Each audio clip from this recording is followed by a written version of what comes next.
C'est un chef-d'œuvre de l'histoire de l'art. Les Très riches heures du duc de Berry, un livre de prières considéré comme le roi des manuscrits enluminés. C'est à la fois un manuscrit qui a été révolutionnaire dans son approche artistique. Vous avez la représentation du corps humain, du paysage, de la météo, mais c'est aussi dans l'usage des matériaux. Vous n'avez que de l'or, de l'argent, du lapis-lazuli, donc des choses extrêmement précieuses, très riches, d'où le nom de Très riches heures.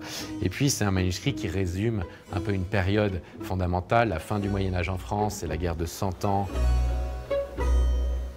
Les enluminures sont ces fines décorations exécutées à la main. Elles représentent des scènes de la Bible ou des scènes de la vie quotidienne. C'est notamment le cas des images de son si célèbre calendrier. Donc on est face à l'une des pages du calendrier des Très riches heures du duc de Berry les plus connues, c'est le mois de septembre. Plus connu pourquoi? Parce que vous avez ce superbe château, qui est le château de Saumur, assez incroyable dans ses décorations, qui est un château qui a beaucoup inspiré, notamment au XXe siècle, Walt Disney, qui s'en est inspiré pour le château de la Belle au Bois dormant et puis les châteaux des parcs Disneyland. Autour de ce livre d'or du Moyen-Âge, une exposition d'ampleur, composée d'une centaine de pièces provenant de musées du monde entier.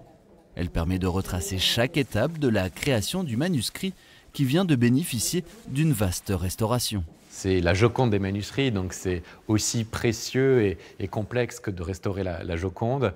On a préparé tout ça pendant des années, avec des analyses scientifiques tout à fait innovantes, les nouvelles technologies.